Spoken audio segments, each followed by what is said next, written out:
Welcome back to this week's edition of Two Coaches, One Grizz. Today on our NFL segment, we're going to be talking about a beatdown on the West Coast. The Eagles are rolling.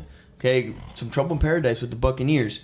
But we have to start with last week's Thursday night football game where, we saw Mr. Tua Tagovailoa throw up some gang signs there in the second quarter.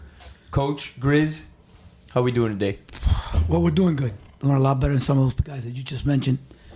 Also, we've got our prayers for the west coast of Florida after the hurricane.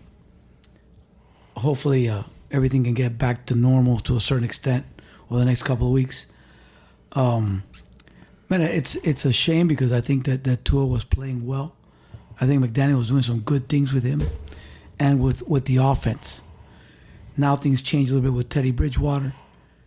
I really don't know what direction they'll take. I'm not sure. I think that Teddy holds the ball. We complain that Tua holds the ball long. I think Teddy holds it longer than Tua. Maybe it's because he's not in there with the ones.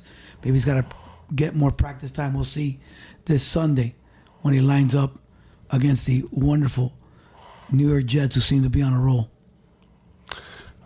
Unfortunately, one play can change anything, and when you get slammed the way Tua got slammed, me personally, I know the big deal is they put him back in the Sunday before. He should have not played probably Thursday. I personally think anybody gets slammed like that with or without the concussion from the week before, I think you're going to have some head problems because he was just slammed. In fact, I thought maybe warranted a personal foul because sometimes when you sack these quarterbacks, the way you drive them down, or they give you like a personal foul for that. So having said that, Teddy Bridgewater, wow. I mean, he's serviceable. He's been in the league, hometown guy. Teddy covers. Yeah, I mean, the only silver lining is we went past the dreaded 4-game stretch, 3-1, and the schedule opens up a little bit easier if you're gonna have a backup quarterback come in for the New York Jets. Right time. Yeah, come in now. He has the playmakers. See, these playmakers work with other quarterbacks too. It's not just Tua. So he should be able to work with it. But we will see now how much better Tua is than most of these quarterbacks because you're going to miss him. You're just going to miss the accuracy, the leadership I believe that he has, and we'll see. Yeah, I mean, definitely unfortunate because the Dolphins were rolling and it looked promising, right? I think everybody was expecting, a very probable 4-0 start for them. Hindsight's 20/20, right? I think 99 times out of 100 after Tua's what looked like a concussion, right? He ends up coming back in the second half after he was supposedly cleared by the doctors. I think 99 times out of 100 when we look at it, he stays out, right? They pull him because we've seen players get pulled for less, right? Not even an on-field incident that was visible. No one's going to... You can't predict the future, right? Didn't look as hard of a hit, but, you also have to take in consideration his brain was healing from the other one, potentially, which allowed this one to look even worse than what the first one was. I think that's a stretch. I do think that he was hurt. I don't know if I would classify it as a concussion. It's a difficult situation to call, especially when the doctors say he's clear. Correct. He went to the tent. They sat him out. He went through protocol. And again, if the doctor's checking him out, he's good. If he says he's good, what are you going to do? What do you do? No, and I agree with that 100% because this isn't a high school football player or even in high school. a minor, right? But even in high school, if the doctor says, "Coach, he's good," the kid looks at you and says, "Coach, I'm good. I feel good. I've got no problem." What do you do? What do you do? No, you're both wrong. That's my problem. My contention is that if at any time the doctor would have said, "Hey, I think we should hold him out. I think he's got something," then we could blame the organization. We can blame McDaniel. But the doctor, who's supposed to be the expert, who's supposed to be the guy that we're going to take the coach out of, we're going to take you out of it. Take the coach out. Hey, I got nothing. I got no opinion. And the doctor gives you a clean bill of health. Well, not even just the coach, right? They're taking the coach out of it. They're taking the team's athletic trainers. They're taking the team doctors out of it.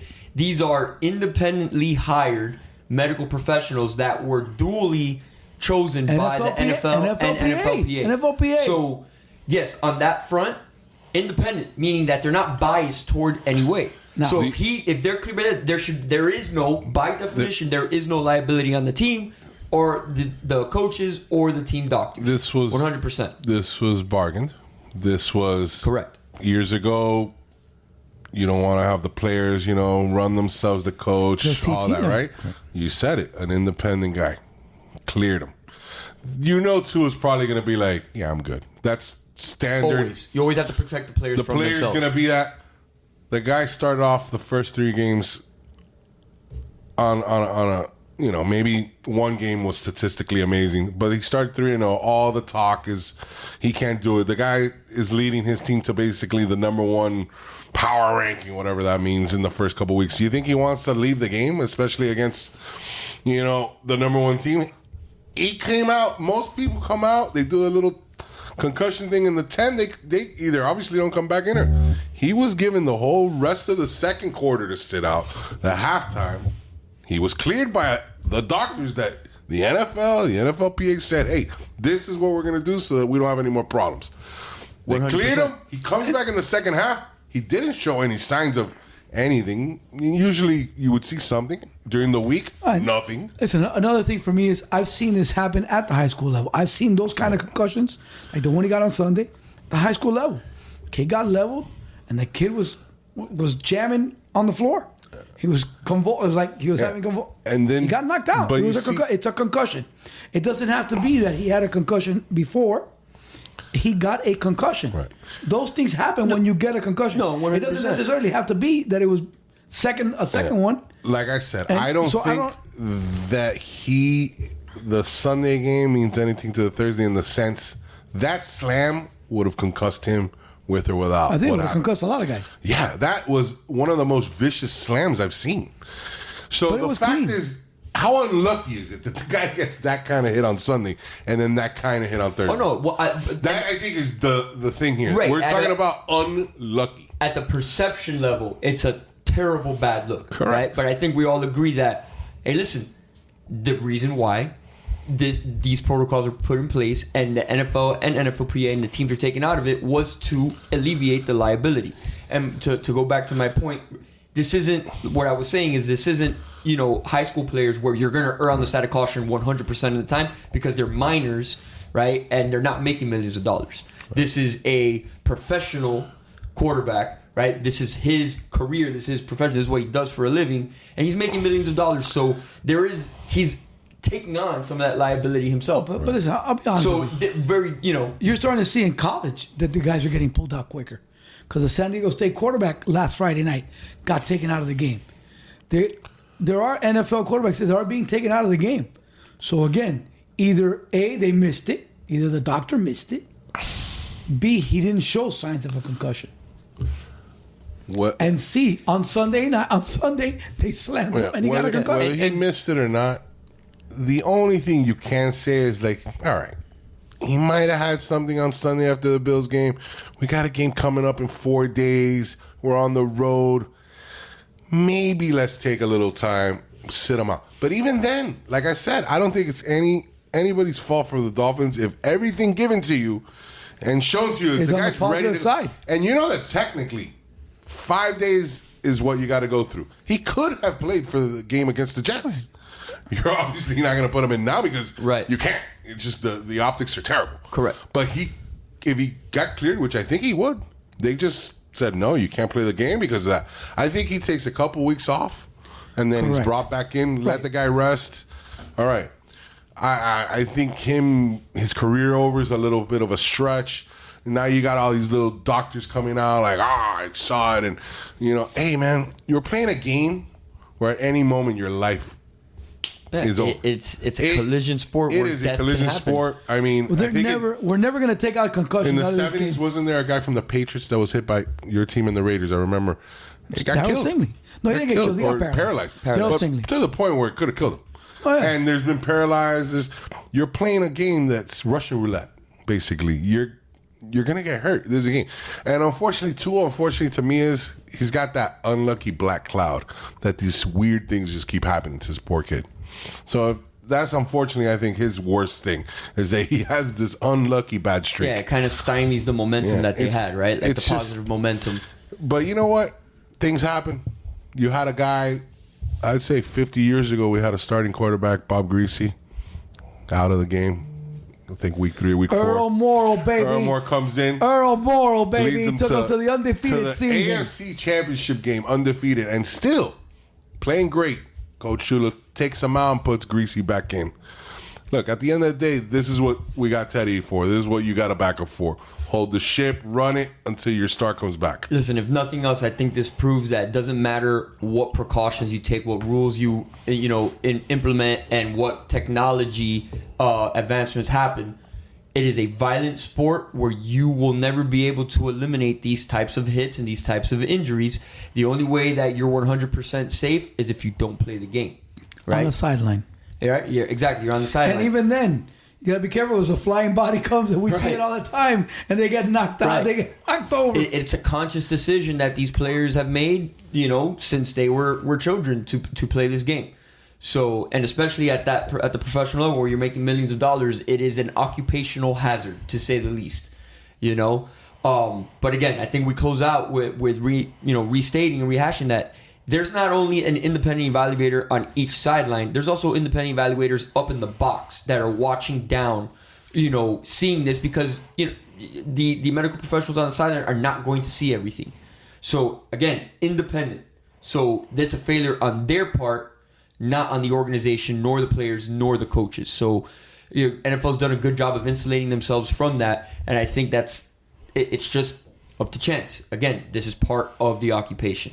Let's go ahead and jump to the Rams 49ers and the beatdown that we witnessed against on the West. What is the NFC West division?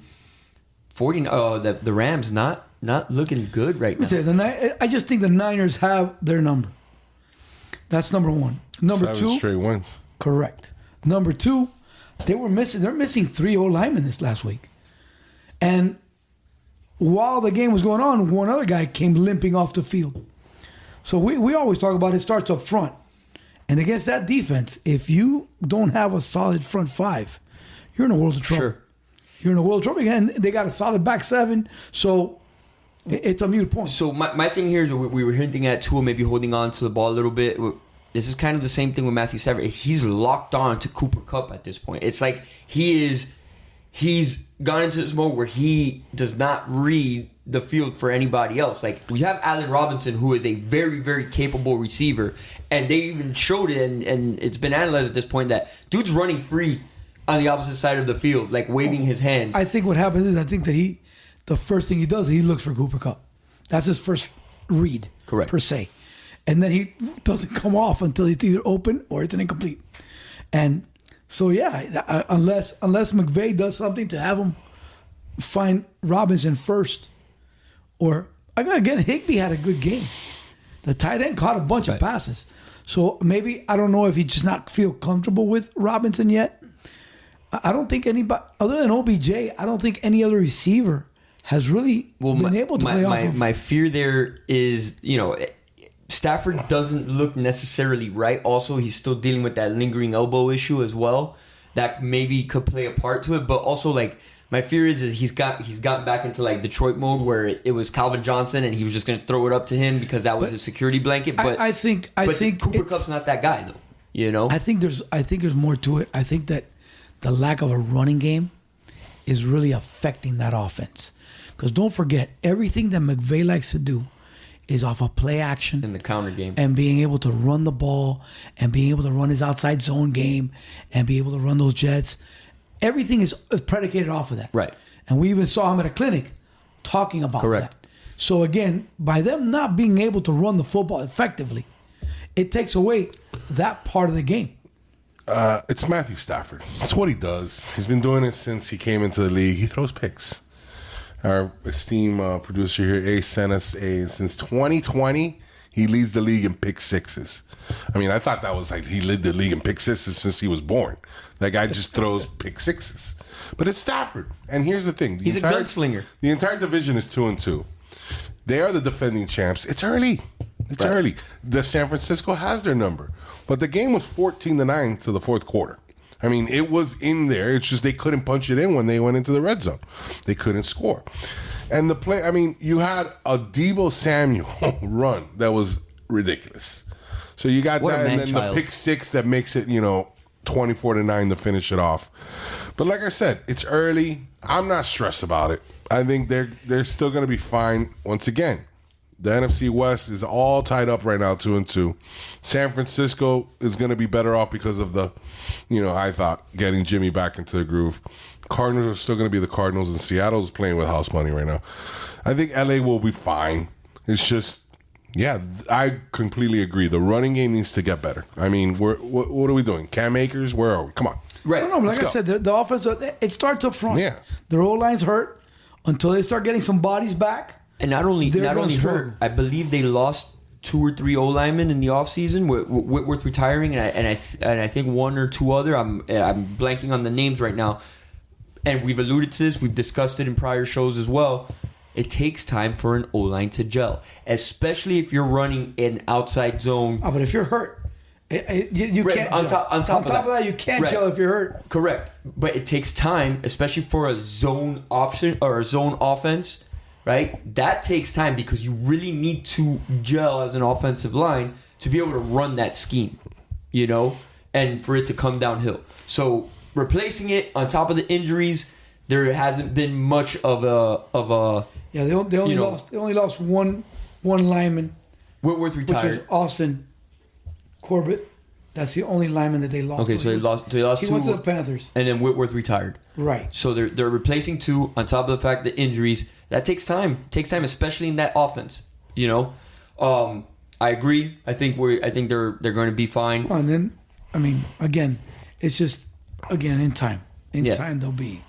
So let's jump over to the Eagles, and they're rolling right now. They look real nice. They've done a great job of putting pieces together. We've discussed in past weeks around Jalen Hurts. He looks extremely comfortable as the quarterback for the team right now. It's the flip side of what we were just talking about right now. Their offensive line is the best in the NFL right now.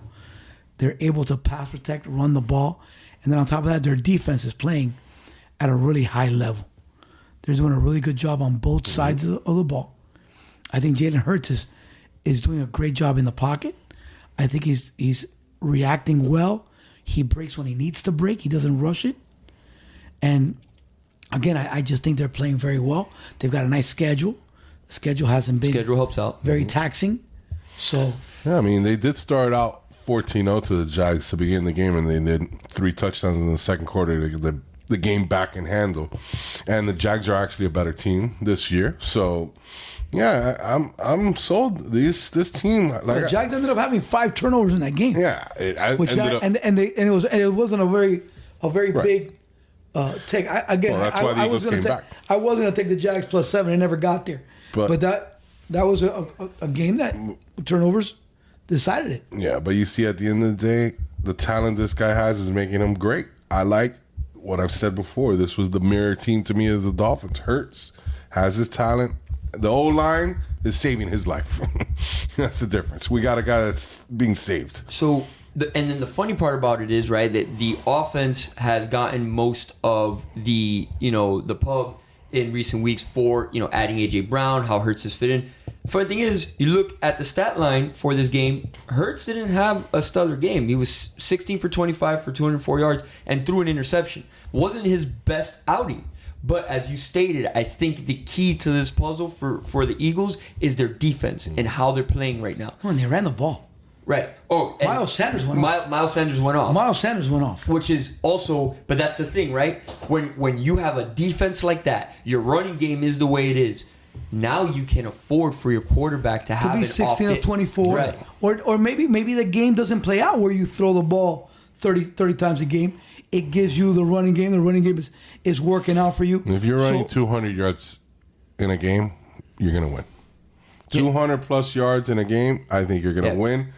And like you guys said, the defense stepped up. They got their turnovers. They got them. I just like the fact that they were down 14-0 and they were able to get that right back. That shows you, once again, just like that Dolphin game against the Ravens, even when you're down, there's no worry. This team, they're not gonna stop what they're doing. And what they're doing is run the ball. You keep running the ball, and it'll set up. Eventually, he's going to have a game where he's throwing for 5 touchdown passes. Correct. Yeah, and it's funny, right? Miles Sanders kind of goes bonkers there, running for 134 yards. He averaged 5 yards a carry, right? When you're doing that, what's the need to throw the ball? Mm-hmm. He only passes for 200 yards. A.J. Brown, 5 receptions for 95 of those. It's a great situation to be in, to know that I can throw the ball on first down. If it doesn't work out, if I only get 6 yards, I can come back and run the ball on second down. There's my first down. I'm back in business, and everything's working out. And I don't think Dallas Goedert gets enough credit also. That is an amazing security blanket for Jalen Hurts as well. And he went, No, they've got talent up and down. So that's a great job there. All right, let's jump to the Chiefs and Buccaneers. Trouble in paradise for Tom Brady, but that's not the story, the lead of the story here. It is the Chiefs and Patrick Mahomes. Looking very, very solid. Mahomes back. Everybody was writing him off. That the loss of Tyreek and this, that, and the other. And he's a real guy. It's not just him. It's also the receivers. It's also those guys being able to figure out where they're supposed to be at, where they're going, when to cut the route off. It's a lot of intricacies that even though they're professionals, again, like an offensive line, it takes time to gel. It takes time to be able to find the receivers. As long as Kelsey stays healthy, that offense will continue to roll because Kelsey gets open. He can hit him while he figures it out with the other guys. And that's a great point, Coach, right? When you lose a security blanket, somebody that can pop the top off when everything else goes to crap, that you can just toss it up and, Tyreek's going to be there to come down with it. Listen, when you can throw him a hitch, when you can throw him a spot pass and all of a sudden he breaks it for 90. 50, for 90, 55, 60. Yes, exactly. You need that other guy that's your possession receiver that gets open because Kelsey gets open. Right. Kelsey does a great job of reading, breaking off his route, and him and Mahomes have some years together where that comes into play. Right, and I think as the season wears on here and Patrick Mahomes finds his footing with the new core of receivers that he has, it may end up being addition by subtraction for him, right? Where now, hey, there isn't that dude, okay, that's on the field that we know we got double cover. Now it's who's going to get the ball. I mean, look, right? if we go down the list, right? Kelsey led the team in receptions, right. 9. However, Valdez-Scantling got 3 with a 21-yard average. Juju, 5 for 9-yard average. Sky Moore caught 2, but he averaged 15 yards. So he's spraying the ball around, correct. and they're starting to get that deep threat again. They're starting to space it out, and they're forcing teams to get out of that too high look. Because Clyde Hilaire was able to run the ball, Pacheco was able to run the ball. So again, it forces teams to get out of that too high look, and now he can throw more comfortably on earlier downs. That's my biggest takeaway too. The running game is also working for this team. They almost had 200 yards also. Edwards-Helaire was hurt most of the year last year, if I remember. Him being back healthy is huge. The running game here is helping Mahomes immensely. 100%. And he hit 8 different receivers throughout the course of the game, which, again, goes... All the data shows that he's starting to get comfortable with what he has, spreading the ball around. The key is, remember, everybody likes to play that too high against them because it takes away a lot of the throws. So they have to be able to run the football. Whenever they give you that light box, you got to run the ball. So now they can come out of the light box, and now you can hurt them with your receivers and start chucking it. And it's funny, right? Because we're talking about an Andy Reid coach team actually running the ball for 25, 30 years. And Andy Reid was at the forefront of, we're going to pass the ball to open up the run game. He was on the flip side of that, dating back to Donovan McNabb and the Eagles, right? Because this is where we kind of saw that the first generation of this, you know. So it's actually nice that we see that evolve, and like the Grizz said, seeing Edwards-Helaire come into his own now, right, after being injured and having a down rookie year. Are we worried about the Tampa Bay Buccaneers? Man, we got 17 games now. It's a 17-game season. It's hard for me to say I'm worried about them. They're 2-2. Okay, they lost to the Chiefs. They lost. Play in the NFC South, man. They've got. That was the point that I was going to make. The rest of the everybody's 1-3. The Saints are not going to be as good as you thought they were. No. The rest of the division sucks. Tom Brady and the Bucks are going to be fine. I remember a few years ago, Mahomes and company destroyed the Patriots week 4 on a Sunday night game and made the Patriots 2-2. I think that's the year they went on to beat the Rams in the Super Bowl. So I think we're going to be fine. It's Tom Brady. They've lost to the Packers. I know. And the Chiefs, which I think are the top 3 teams in the NFL. Yeah, I mean, once again, can I just? I'm going to quote Aaron Rodgers. Relax. R-E-L-A-X. Relax. Well, if you look we have to do this because it has to be done. If you look at the every box, week we talk. If you look at the box score for the 2 games, right, they're kind of opposite ends of the spectrum, right? Tom Brady threw the ball 52 times. And there's a stat error here for sure because it says that they only had a team total of 3 yards rushing. That can't be right, because if not, that's a huge issue for the Tampa Bay Buccaneers. It happens to be in that particular game. Things didn't go first the way play they of the need to go. game on the kickoff is a fumble. Chiefs score a touchdown within a minute. That right there showed me game's over. I called it with my boys that watching the game. I said it's over. They're gonna win by double digits. It's just this game felt. First of all, remember the relocation almost because of the hurricane. You got all that in your mind. If you want to think because of Tom, I don't care about what Tom Brady's personal They had to move. Tampa came down to Miami. They had the. It screws up your weekly. Hey, these people are like every week you got to do the same thing every week. When you mess up something like that, it just throws you off. And once again, if you're gonna get thrown off when you're playing the Kansas City Chiefs and Pat Mahomes, that's not a good time to get thrown off. Yeah, and I mean just total domination across the board, right? Yeah. Possession. KC had the ball for 40 minutes of the game. You know what's good for the Bucks? They play the Falcons at home next week. Correct. They're gonna be fine. Yeah, what do you need? You need a little makeup game? Here, get the Falcons. Come on. Oh, then what do we got after that? The Steelers. Then what do we got? The Panthers. They're gonna be fine. 5-2 going into the Ravens. We'll be fine. Heard it here first by the Grizz. Let's go ahead and jump to the last game that we're going to be covering here. Ravens versus Bills. The Ravens give up another lead of 17 plus points. It looks like they're kind of in a low scoring game. Which we talked about here. Low scoring game. 23-20. They were again their defense up 20-3. Their defense lets them down. Yeah. But now what happened with the offense? Second half adjustments. They couldn't score. Those are the little things as well that hurt you. It'd be nice to have an elite quarterback to maybe win games. You think? Yeah. Hey, whoa. The passive aggression here is not. I don't appreciate it. But yes, he didn't have his best game. Okay, he had a 63 quarterback rating this past game. He led the team in rushing, which is never a good thing for them. Yes, he did. That's all he does is lead the team in rushing. Now, I will tell you this. Do you agree with Harbaugh's call at the end of the game to go for it for the win? I do too. I want to hear our esteemed coaches. The issue is it's not that he called it or didn't. It's who he's playing.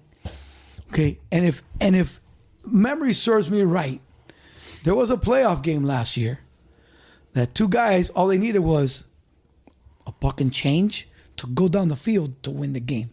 Because Josh Allen... Mahomes needed 10 seconds to get a field goal. Okay, Josh Allen needed 6 plays, boom, and Mahomes, like you just said, 10 seconds. So again, it all depends who you're playing. Yeah. Now, if they're playing the Steelers, you're kicking a field goal. Correct. If you're playing any other team... You're playing the Chiefs, Bills, things like that, you got to be aggressive. You got to finish the game because you know that if you turn the ball over to Rodgers, to Tom, there's 4 or 5 quarterbacks in this league that if you turn the ball over to them, they're going to drive it down. They're going to win. Not to mention, you have an elite quarterback. Put it in the fucking end zone. You know what I'm saying? Yeah, you're right. Again, you're right. The issue is I have no issues. No, with the way neither he do finished. I. I just wanted to see where you guys were again, at. Again, I don't think like every once in a while when the guy from the Chargers does it, it's like, what are you doing? Right. You're on your own 35-yard line. No.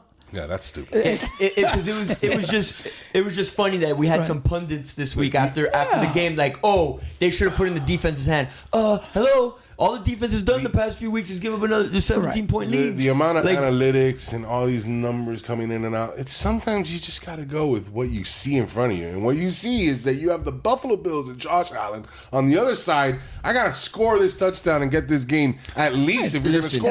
And if I don't score, I run out the clock. Yeah. Grizz, whatever it is. I can guarantee you, okay, that there's no coach out there and you know, one of our sidekick here who's been on a sideline as well for much of his career, can say that there's no head coach out there that's looking at an analytical stat sheet, you know, when he's making it. That is purely gut instinct, that the feel of your team, you know. So I don't know. Some of these young coaches, man, probably have that paper ready to go right there next to them. I don't know, man. Like that, those are gut calls. World. Yeah, there is a gut call, but they're still looking at the paper and then making a gut decision off the paper. Either way, analytics or not, the analytics would have told you to go for it. Correct. So, again, I'm okay with going for it or not. I'm just saying. I think there's a time and a place. You just gotta, and I'm one of those guys that I believe in points all the time. Yeah. I do. I believe in field goals all the time. If I'm down there, I'm getting points. Points are guaranteed points. However, when you're playing against monster teams, somebody that's going to blow you out, you have to take extra chances. They would have tied the game immediately. I think they would have tied the game, and then you got overtime. Who knows? But I think go for the touchdown. If you can't sscore a touchdown from there and that point, keep the clock running. Listen, at the end of the day, it's keep the clock running. That's what he was going for the first down. I just like I want to hear what Ed Reed and Ray Lewis and the greats, Tony Saragusa's. All of those guys would say, "Why is it even tight?" Different. That's 20-3. No. What I'm saying is with like that defense, they're punting. probably losing. If I was them, I'm flying to Baltimore and having an intervention with that defense. With that defense, I'm punting. Yeah. With that defense, I'm like, no, but I'm punting on third down. What I'm saying is like if I'm them, if I'm those, you know, legends, yeah. I'm going over them and be like, hey, what is wrong with you? This is not who we are as an organization. This is not the legacy that we're. Sometimes you could give all the sermons you want and talk it all you want. That defense is nowhere near any of Ray Lewis' defenses. They don't need the talk. They need a Ray Lewis to stop that offense. I hear you. And so you go. They're losing their mind right now. Your offense is now what makes you win and gets you paid. That defense, unfortunately, is not, because if that defense was any good, they do not give up 21 points to the Dolphins in the fourth quarter and a 20-3. I don't care if it's the Bills. When you're up 23 at home, you win games. Come on. 100%. Let's go. Oh, I agree 1,000%. Let's turn our attention to week 5. Grizz, let's start with you. What games this week do you have your eye on? What are you interested in? All right, let me tell you that I could go with the easy answer. I want to see what Teddy has against the Jets, but I'll take my homer out of this. I'm excited for this Broncos-Colts game coming up. No, I'm not excited. Sorry. That's probably one of the worst things I'm going to see this Saturday. I personally think Eagles-Cardinals. Eagles lose their first game. Wow. I think this is a big game for the Cardinals. This is Murray and company need this to step up. They're going to be getting Hopkins back soon, so this, I think this is their chance to make a big point. I'm circling this Eagles-Cardinals game. I love it. I mean, I don't know what you got, Gil. I like also the Cowboys and Rams, but I'm telling you, the Eagles-Cardinals is the one that I got circled. Coach, what are you eyeing this week? No, I think the Rams bounce back this week against the Cowboys. I think that's going to be an excellent game. I also want to see how the Ravens react and play against the Bengals. That's going to be a super highly contested matchup. It's a Sunday night game, prime time. The Bengals are trying to get back into the groove, and back into the conversation.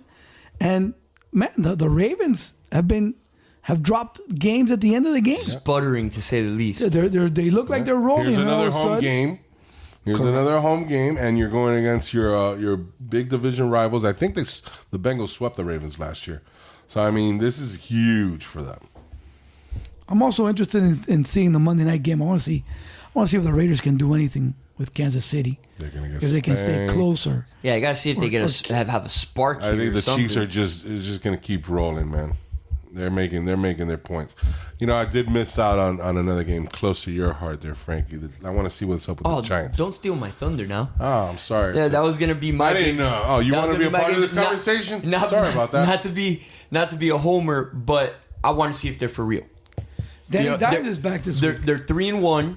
Okay, they're going against a Green Bay team who's starting, maybe looking like they're trying to catch some traction here, and they're trying to figure each other out on across the pond. By the way, that we playing this game. That's awful. So. That's awful. There's what do you no mean chance. That's awful. There's I may be up with a 4-month-old at with home. a child in your house. You got 2 children. Those kids don't sleep. Who are you lying to? Yeah. Sir. Who are you lying to? I thought this is the best time for you. Come man. on, son. Yeah, I'll be prime up. time for you. Who are you lying to? I was hoping maybe to sleep in a little bit. But you'll be up by 8:15. Who am I kidding? My 2-year-old son's gonna be sitting on my head at 8:30 You need a bowl of Fruit Loops in one hand, a baby in the other, and then watch Barkley take on the Packers. But for real though, I want to see if they're for real.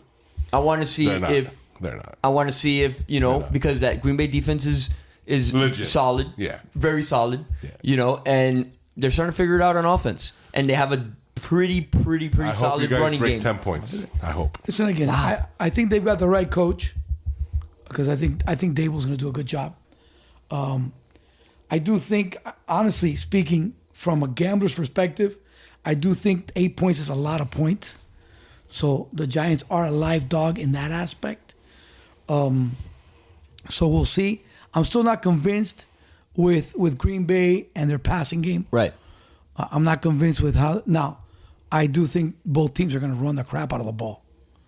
So we'll have to see how that goes, and then we'll see if I still don't understand what the situation is with the Green Bay tight end. Tanyan? Yes. I don't know why he doesn't get more targets. I don't know why he isn't a more viable player in that offense, especially now that he needs guys. It seems like only Lazard, Dobbs dropped a beautiful pass in the end zone. Rodgers has never utilized the tight end as well as Brady has. I just think that for some reason. Oh, Mahomes. I mean, listen, even Josh Mahomes Allen. Uses, that's what I'm saying. Even Josh Allen, he uses knots. I just don't know why. I don't understand. Rodgers, one thing I've never all his tight ends. I've never he should have a great tight end all the time. Well, I mean, he had Sharp. He started out with Favre played more with Sharp than with Sharp. Sterling Sharp. Didn't Sterling Sharp play? Yeah, with but him? Sterling Sharp was never a tight end. He was a receiver. Yeah, but he played some tight end. Sterling Sharp, he didn't play some tight end. The brother of Shannon. Debatable. Oh, Shannon was the tight end. Shannon. I'm sorry, Shannon. Sterling was always. Sterling was the wideout. Correct. Yeah, Shannon. And this is the early '90s. Yeah, Who's the tight end that has ever been famous for Rodgers? They brought over nobody. They brought over Jimmy Graham, and they that was brought over a dud. bunch of guys. But they've never had anybody that you can say is. I remember that guy. It's always been a receiver. I just never. Where's Rodgers is Gronk? You know what I'm saying? For sure. Yeah, like I said, where's his Kelsey? And this guy is not a bad tight end.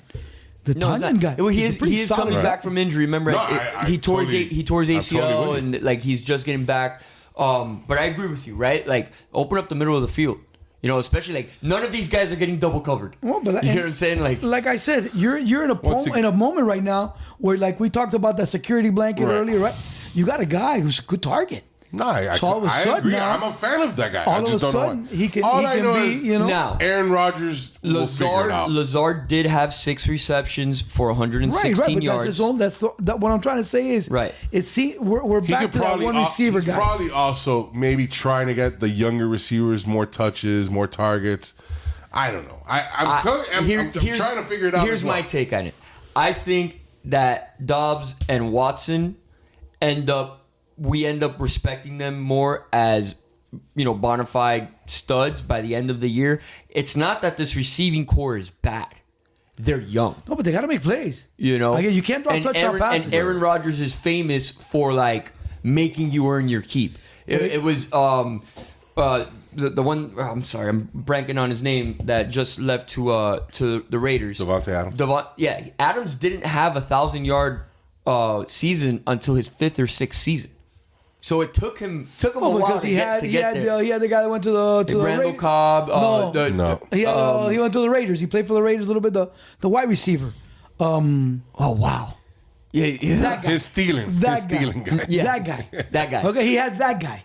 But again, what I'm trying to say is though that you would figure that now that he needs a receiver, I want it. he would take Tanyan. He would use him. But whatever. Moving right along.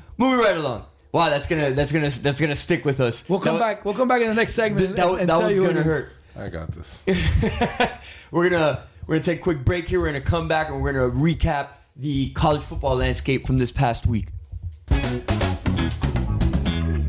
we're back with our recap of Week 5 of the NCAA football season. We're gonna start off in the Big 12 with the matchup between Oklahoma State and Baylor this past weekend. Oklahoma State pulls it out 36-25 in a big matchup for the Big 12. Grizz, let's start with you. What are your thoughts on this game from this past weekend? Well, for me, hold on. Go for a second. I'm looking up something here. All I can say is Coach Gundy does it again. He comes out and he has a good game plan, and they're able to beat a good, solid Baylor team. A Baylor team that the defense is super excellent. Yeah, and Aranda defense, which is always lights out. Excellent front four. Aranda as the adjustments, and he comes out and he does a great job to jump out in front of him, stay on him, and be able to win the game 36-25 at Baylor. Mm-hmm. At Baylor, no less. Yeah, this is the type of game I thought, big for Oklahoma State, big for the Big 12 if they want to keep their playoff hopes alive. I thought if they could beat Baylor, they should have a pretty good run now. Texas Tech at home, all that. But, yeah, man, Gundy, he is a man. He's past being 40. He's a man. And hopefully, like I said, I'm pulling for the Cowboys. I hope they – because, I want to see new blood in these playoffs. And I've always thought the Cowboys, OK State, in the shadows of the Sooners, you have a chance. Oklahoma is playing terrible this year. I mean, we'll talk about that later, but just playing terrible. And right now, you have everything in front of you. This whole league is open. I mean, there's some teams, might be scared with Kansas coming up and all that. But OK State. Baylor is a good team at home. They should have given them a tougher battle. But I'm just clamoring. Go for it, go. No, that was it. I think that Gundy did a good job, and he continues to prove himself as a good football coach. I've always liked him.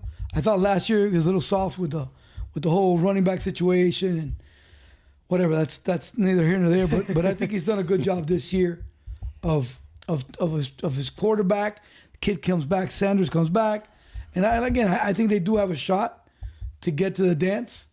They got to stay undefeated though. I forgot now that I'm looking at this. I was looking up. All their remaining ranked games are on the road. TCU, Kansas State, Kansas, all on the road. So you win all these games, and even Oklahoma at the end of the season is on the road. All their tough games are on the road.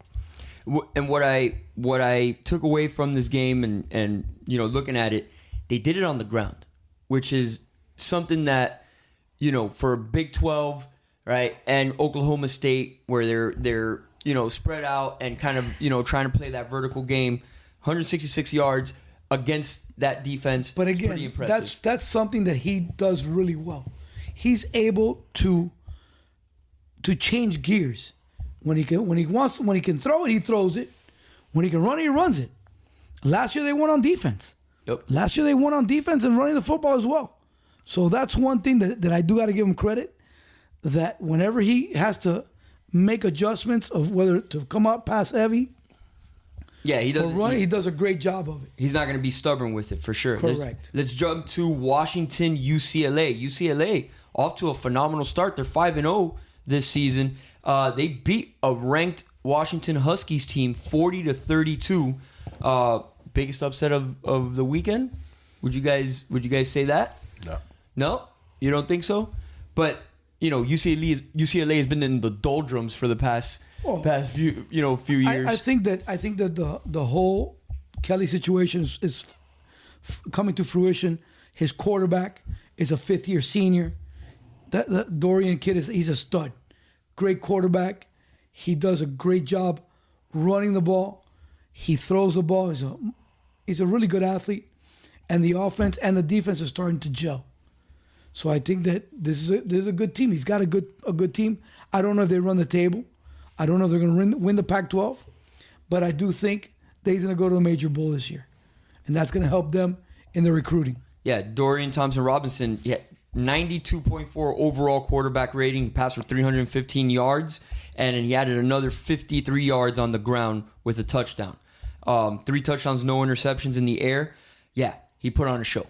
That's what he does every week. And again, Chip Kelly helps too with his mad scientist offense there. Correct. Again, Washington ranked number 15. I see them potentially dropping out of the top 25 here. UCLA jumping in at 5-0, right? They may be making a bid here. I think Washington drops right to 25. Yeah, Washington stays in the top 25. They'll stay in the 25. You think so? Yeah. Yeah. We're beat by a team that is still 5-0. It wasn't an easy game, even though Washington's ranked. They just got in the rankings, basically. Right. For how they played their first 4 games. But I think they'll just drop low. And I say that mostly because it's the Pac-12, right? Their stock isn't very high when it comes to the rankings. I think it is this year, though. If you think about it, they have a few teams ranked. There's 2 or 3 teams right now that are ranked. You have and USC. they're all moving in the right direction. The Pac-12 is going, again, and we talked about it earlier on this year, they're going to be relevant. They are, because I think USC's got a solid foundation right now. Oregon's got another good foundation. Utah continues to be Utah. Chip Kelly with UCLA. Oregon State is even making a little bit of noise. So, again, I think that you're going to have 4 teams there that are going to be very good football teams. Maybe not for this year, but as it progresses. Right. And they're going to use. Well, the thing is that the rankings USC came out. and UCLA leaves. I'm sorry, the rankings. They'll be going. Right. The rankings did come out. I forget. Washington dropped to 21. There you go. They have right now 5 teams in the top 21. Okay. USC 6, UCLA 18, 12 Oregon, Utah 11. So the Big Ten will get better. Yeah, right. Yeah. Well, exactly. With USC and UCLA, absolutely. My preoccupation for them is, I think, and maybe you guys agree, maybe you don't, that it's still going to take an undefeated team, right, from that conference to make it into the. I think every conference except the SEC is going to have to take an undefeated team. Yes. I mean that to me. The only team maybe Ohio State from the Big Ten, because it's just right. But again, it'll have to be because they lost to Michigan in the championship. Correct. That's the only caveat for that. Let's jump to the East Coast and ACC matchup this weekend, which we talked about last week. Clemson versus NC State. Clemson does Clemson things, right? Wins 30-20. What are your thoughts on that game, Coach? Man, once again, NC State could not win the big game. I really felt like it was their time. I thought they were in a good position to win back-to-back games against Clemson. I really thought that this was it. This was a year for them to take a good step forward. As I've said before, I'm not convinced with the quarterback from Clemson. He went 21 of 30 for 209, 7-yard average. Again, pedestrian numbers in a big game. To me, that's not going to get you a national championship. Everybody's talking about him now all of a sudden being in the Heisman race. I don't understand. Because, again, those numbers for me are not Heisman Trophy numbers. Yeah, I would agree with that. I mean, the deciding factor, as you said, right, was Clemson defense and then also their control of the ball on the ground, right? They rushed for 209 yards. Okay, they had 6 guys rushing the ball for over, 8 guys for over a 15-yard or a 10-yard average. Again, that's what the game came down to, and we talked about it. We even said last week they need to shut down the run and put it all on DJ's shoulders, right? Which I don't think he would make it. I really didn't, and he didn't. And they did not 200 do that. yards. To me, passing 200 yards is because they were able to control the front and run the ball down NC State's throat. Yes, sir. Let's jump to Kentucky and Ole Miss. Right, we talked about it last week. Kentucky, right, hitting their stride. They're ranked number 7 in the nation. Okay, but they fall to Ole Miss, 22-19. Okay, they're still 4-1. Ole Miss, They're ranked 14 in the nation right now. They're 5-0. Okay. What are your thoughts here? Do we see Ole Miss making a run, surprising some people as the SEC schedule opens up? It's just such a. You're looking at last week. They're number 9 right now. Oh, I apologize. Yes, the SEC is such a difficult animal because again, you have 6 or 7 legitimate good football teams. You really do. But they start killing each other. Correct. Correct. But that's why he asked me about the Ole Miss. No, that's what's going to happen at Ole Miss. And that's the problem. It's a gauntlet. It's a gauntlet.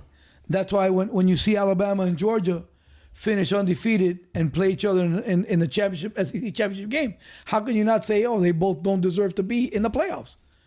It's just one of those situations that if you're able to go through the gauntlet undefeated, you're a hell of a football team. You know, and it's funny, right? And we talk about this at all levels, right? In the SEC, I think you would agree with, aside from Vanderbilt, right? That everybody's ones, right, can go toe to toe with each other. But it's as the game wears out, and then now, hey, as the by the season way, progresses. By the way, it's like a hockey, like for Alabama and Georgia, it's like a hockey change, right? Hey, you guys on the defensive line, come out. You get 3-4 other guys that are also 5-star recruits. The depth becomes the key, correct, to those team successes. And until Florida can get back in that depth, unless some of these other teams are able to get that offensive and defensive depth, it will not change. The rich will continue to stay rich, and the poor will continue to meander to go to smaller bowls. Yeah, I mean, it's definitely interesting to see what's going to go on there, especially SEC. Like you said, it's a gauntlet. You know, anything as can always, happen there. if Mississippi wants to do anything, beat Alabama when you play them. That's it. That's it. That's it. Easy, it's as right? simple as that. Simple. Sometimes the solution is simple. How we get It's right there. in front of you, right? Not as simple, but they are playing them at home. So let's see what happens. Let's see what happens. That's all right, their biggest game of the year. Let's jump to week 6. Correct. Week 6, week 7 in the standings. Okay. What games are you guys eyeing? Grizz? I'm all over the TCU Kansas game. I mean, it's the biggest game of the year probably. Game day's going to be there. Jayhawks are 5-0.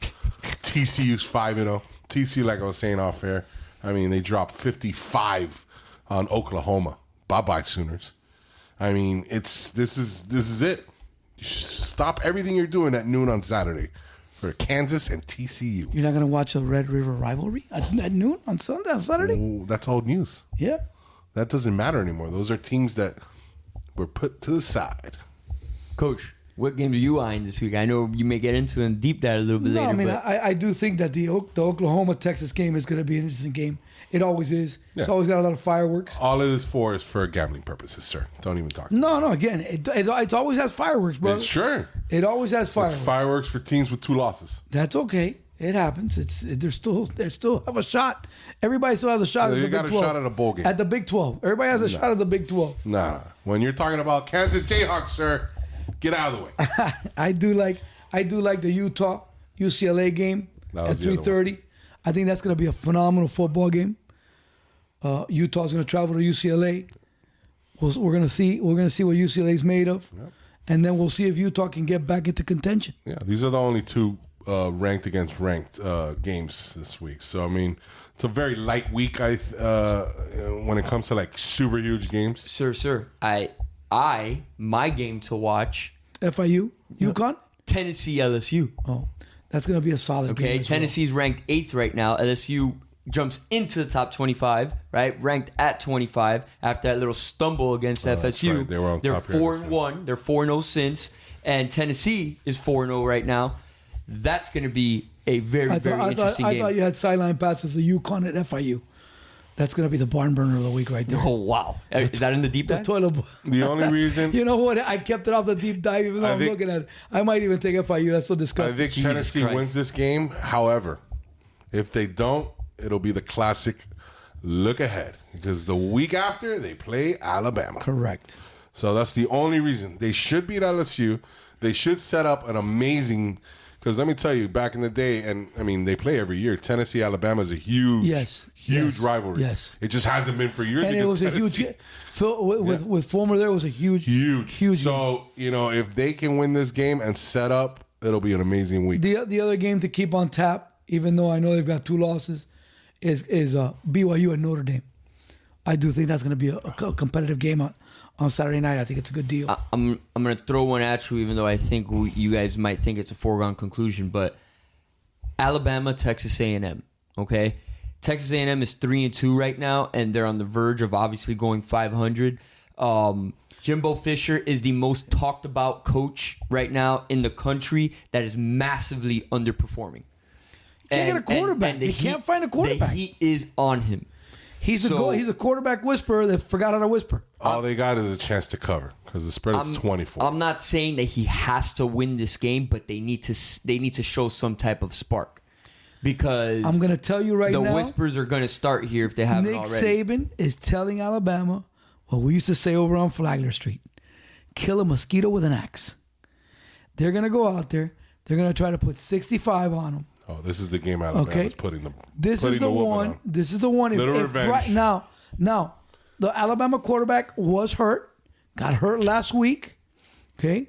I can start for Alabama next week, and we're putting 60 on the board. The freshman came in and did a nice job. I thought that quarterback looked really good. Of course I think he's a that guy's going to win a Heisman in a few years. It also gave him a day. He's a heck of a runner too. I mean, he was lighting it up. So again, I do think that Alabama is going to lay a whooping on them. Nick Saban remembers all the talk about him being a cheater. About all the talk about him being. Yep. This is going to be bad. I want to see their billboard this week for this game. It's going to be interesting because the material that guy spewed at the beginning of this season. Listen, and there is one more game to throw out there. And that's a 8:00 game, and that's going to be Florida State at NC State. Yep, I was looking at that. We got to see if NC State can bounce back. Yeah, they will. From losing to Clemson. This is the start of a 3-game losing streak for FSU. Well, what I'm saying, the reason I'm saying that is just their hopes of winning the ACC now or anything like that is on other people's hands. So it kind of is. Some of the teams can't lose anymore. They can't. They got to win. They got to bounce back big. So because I don't see Clemson losing too. Yeah, no. This is no. It's gonna be a fun weekend. Hopefully, UM doesn't spoil the party for us this week, Coach, huh? I had said it off air. A sneaky game. Kansas State, Iowa State. I like that one at night. Yes. Oh yeah, that's gonna be an interesting Coach, one I'm as not well. gonna lie to you. I am worried. If we have not made the proper adjustments on the defensive side of the ball, I know we're sticking with Van Dyke, and that's Mayito's call. Oh, we're playing this week. Yeah, oh, yeah. 4:00 game, sir. They're off my radar. At the house. Over here at Hard Rock. It's all right. 4:00 game against North Carolina, who can put up points. Sure can. So that's my biggest concern is our back seven, and whether we can get pressure or not. I don't know. We'll see what happens in the first quarter. I'll see what adjustment we've made. If we decide to back some guys up, we're rotating. What are we doing? Because that is my concern going into here. Yeah, I'm a little scared. I'm gonna be in attendance this week. Hopefully, my season tickets here, are worth something right now because I'm scared. But we'll leave it at that. Grizz got a very pensive face on. But that does it for this week's slate of games in NCAA football. We're gonna be right back with the deep dive. We're gonna talk some baseball, right? All right. Just a little mention. We'll be right back. We're back to close out the show with our weekly deep dive, but first, we have to give credit where credit is due. Aaron Judge, 62 home runs on the season, was 3 hits shy of having the batting average for the Triple Crown this year. Gentlemen, you'll both have your place to talk here. Coach, we'll start with you. What are your thoughts on the accomplishment? I mean, I'm glad that Judge did it. I think he's a really good ball player. I think he had a great season. Timed it just right because I think he's going to get paid handsomely. This was a season that he was renegotiating his contract. So what a great time to lead the AL in home runs, set a new AL record, and then on top of that, be 2 or 3 hits short of winning the Triple Crown. Shows his value all around, not just as a power hitter, but as a hitter, period. He does a nice job in the outfield. I think he's got like 3 or 4 throws this year, and he's gunned some people out at third and at home. So I think he's a complete player. I think he's what they call the 5-tool players. Sir. I believe that he's a 5-tool player, and I really do like him. I think he's one of the studs, young studs, that will be here for a while. Grizz, your thoughts? He had a nice season. Good for him. He's a Yankee. 62. Congrats. Do it in the playoffs. Wow. So, my thoughts. Okay? I think that he has kind of, put on, not intentionally, but opened up the conversation again about the steroid era, right? And you hear the pundits talking about, was he the real home run king? And do we start to differentiate these records, these numbers, right? And put him as he has the record for most home runs in a season after the MLB started testing in 2005, right? That there's talk about that because there were 6 seasons, right, between 1998 and 2005 where, notable juice heads hit more than 60 home runs. Okay, but if they did not take them off the record books at the time when they found out, it's too late now. Right, and I agree with you. He ends up being 5th. I don't think they're going to take it off 4th. But what has been talked about and what's been discussed is them delineating it like the Elias Sports Bureau does, where they say after 1900 or after the merger. It'll or have an asterisk. It'll be an asterisk. You can put a little message. A little asterisk. It doesn't matter. Numbers are numbers. That's People it. will always see 73 Barry Bonds. All the other numbers follow. He is the American League home run record. Congratulations. Who knows if he's on something, right? Do we know? No. Did they 100% ever find out Barry Bonds was officially juicing? Was he ever suspended for juicing? There was no policy, sir. What's the answer? No. He wasn't suspended, but yes, it was 100% sure that he was juicing. But Yeah, it's still, already been found out. it's already. But And while he's he admitted played, it. And he's admitted it. while he played though. Yes, he admitted it. He admitted it. It was Bottom line is- supposedly it was a cream. It was a cream that he put on it. And flaxseed oil. So that little cream clear got him to hit all those home runs extra. Well, if that When was that the guy case, was, if that was the case, I'd be buying gallons and Bruh. bathing in that. I would be stuff. living in that cream. Listen, before any of that cream in '73, easily he's still probably the top 5 baseball player of all time. I don't care. This is why baseball's stupid. You argue about your little numbers and all these things. Who cares? Stop breaking into my football games with an update if this guy's going to hit a home run or not. Nobody cares. Only the small, baseball is now a small, regional sport. It's just is. In the cities where people give a damn about this, that's it. St. Louis, New York. You do realize you live in one of the largest and most intense baseball cities in the country, right? What? Oh, Miami? The one that fills up? I'm not talking about pro. I'm talking about the people who play baseball. Oh, yeah? Where are they? Oh, they're here. Oh, they are? This is one of the most This is intense. the hotbed? Yes, Oh. Yes, sir, it is. This is a hotbed of talent for baseball. Haven't seen many of them. Well, I know because you don't care about it. Look, it's spring training. And also That's why they come down because it's warm. Our That's all professional they team care about. is, It should not have been very gone. good. Should have never even been here from the start. Took away my goddamn Orange Bowl. Sorry. Baseball's terrible. Anybody who likes it, sorry. You have a boring life. I think it's special because those numbers. Well, those hand-eye coordination and 60 those was numbers. Babe Ruth, 61 Yeah. Roger Maris. Because that's all you people had to 62 do back Aaron then Judge. was hit a ball with a stick. Fantastic. Sir, Way more fun stuff to do nowadays. before Even the- kick a ball. Soccer's before even the more fun. Bambino. Okay, Here's about the Bambino.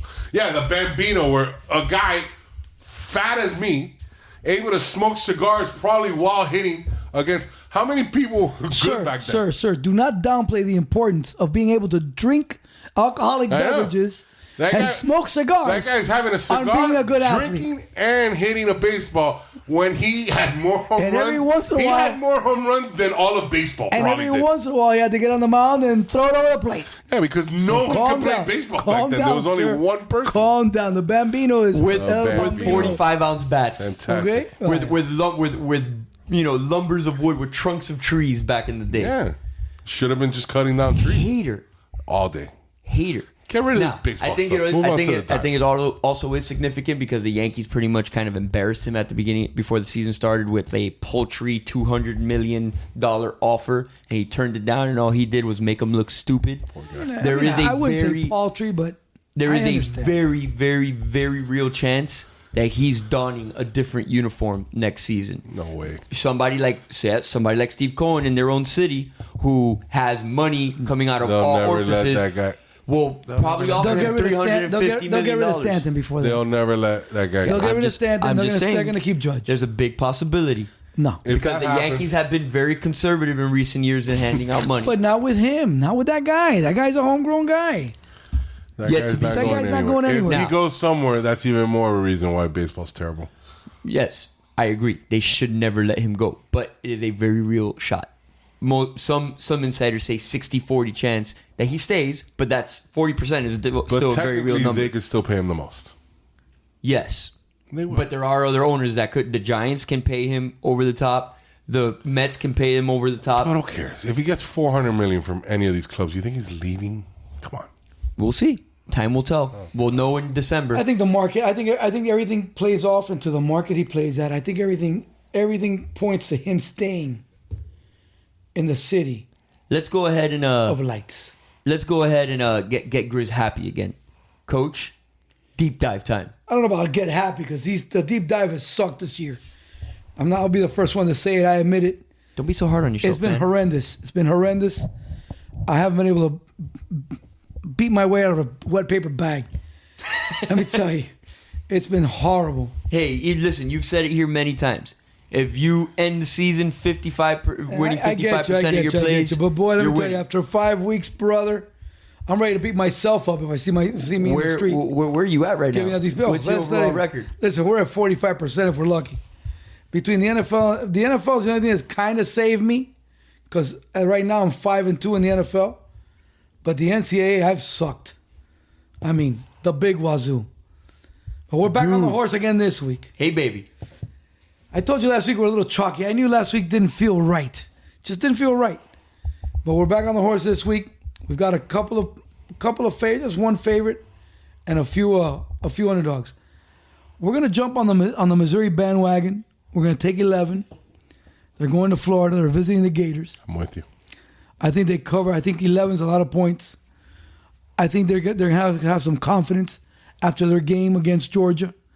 I think they're gonna feel well. I think the quarterback had a good game. I think this game is going to pan out to where Missouri loses by less than a touchdown. I think it's a touchdown spread. I'm going to the Red River rivalry. I'm going to take Oklahoma. Everybody and their mother is crapping on Oklahoma. The line has jumped to 7. Ooh. I like Texas. I think Texas is good. I think Texas should win. I know that Dylan Gabriel is still up in the air as far as playing or not. But for whatever reason, this game is one of the stupidest games in the history of football, and it's always within a touchdown. They're always bet. Last year, Texas jumped out ahead by 28 points or something like that. I think Texas being a 7-point favorite is too much. And Oklahoma came Way too back, much. and so I like them. We're back on Miami of Ohio +6. Last week we were winning and ended up losing in the fourth quarter. But I like Miami of Ohio. I think 6 is too many points. The only favorite of the week is going to be James Madison. We took him at 10.5. Yes, sir. Yes, sir. Look at me like that. I'm giving him a look of disbelief here. James Madison, minus 10.5. I think they cover again this week. They were a big favorite last week. I think they're out to set a point that they belong. They're playing really well. They're humming on all cylinders. So I like them again this week. The line of the UCLA-Utah game jumped up to 4.5, and I took the 4.5. It's back down to 3.5 now. I think 4.5 is too many points. I think Utah wins, but I think it's going to be a drag-them-out fight.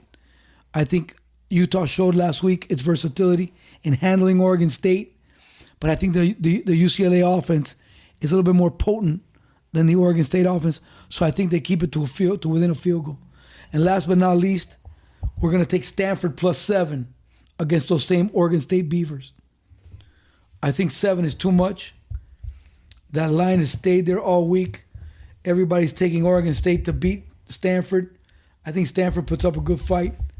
I think they're going to be able to run the football and stay in the game, and they'll be able to have it within 7. The other game I am looking at it's crazy, but I might take FIU +6. If the FIU game goes to 6, I might take them. Sir, if you actually if you actually play that game, you've just reached a whole nother level of Last week, a buddy of ours reached out to me, and they took New Mexico because they were playing FIU. And I told him, I said, man, they're laying 14. That's a crazy take. That's not very, I said, that's pretty ballsy. He goes, well, ballsy and not well in the head, retarded, is the way I like to roll. And for context, this individual calls himself a retard. So as I was saying, and what happens? FIU wins 21-7. Okay? Whenever everybody turns their back on somebody around that team, that's the time that the team starts covering. They're playing UConn. Yes, UConn has played a couple tough teams. They look better this year. Their starting quarterback is no longer the starting quarterback. They're on to their second string quarterback. Okay, they're playing here in Miami. They're playing at FIU. So again, UConn should not be laying 6 points to anyone. Anyone. A field goal? Yes. Maybe if it was a basketball game. Okay. Yes. Correct. Boy, men or women. I agree. But in football, no. They should not be laying 6 points to anyone, much less as an away favorite. So again, it's at 5.5. If it gets to 6, I'll probably take the 6 because it is a disgusting play. Disgusting. That's what we like to do around here. Disgusting. The usual. Oh man, the dive has gotten even worse. I like everything. I want to throw in something though. I'm gonna try. Go ahead. I also got some NFL. I'm gonna try something once a week. I want to try this. Go ahead. Gil doesn't like my parlays. He's not a fan of my parlays. We're going with the Grizz. No, I didn't say I don't like your parlays. Well, just doesn't like parlays in general. Parlays in general are very book friendly, and that's why I stay away from them. I want to throw out the parlay of the week. I love them because it's great to My parlay of the week. I'm a 3-teamer, as everybody knows. I like them 3s. NC State cover. BYU money line, win outright, and Kansas State cover. Book it. Put a nice 50 on that one. It's on there. I got three NFL games. Again, we're on the disgusting side. We're taking Seattle plus 5.5. Wow. Yes, we like Seattle plus 5.5. We're taking the Pittsburgh and Buffalo game under 47. Jesus Christ. We think it's already moved to 46, by the way. We got it at 47. It's already down to 46. And we like the Cleveland Browns at plus 3. Those are our 3. I might add another one as the week goes on. It all depends if I can get Houston at 7, 7.5. I might even take the Bears at 7, 7.5. Oof. That's how we roll, buddy. Oof. That's how we get out. That's how we get out. That's how we get off the schneid. That is how we get off the schneid. Back on the horse. You're standing on that thing while it's telling you bucking. right now, that's how we get off the schneid and we turn things around. We go back to basics. You go back to your basics. That's what we've done this week. We've gone back to basics. Being a dirty, dirty dog. That's right. Oof. Gentlemen, I think that covers everything for today. Solid show, as always. Appreciate all of you. Share, like, comment, hit us up. Let us know what you like, what you don't like, and what you want to hear. We please the people. Want to take a shout out to our sponsor here, General Carnitas Gourmet Meats. Right, best time to hit us up during tailgate season. We got all of your premium meat selections. Gentlemen, it's been fun. 2 coaches, 1 Grizz. Out.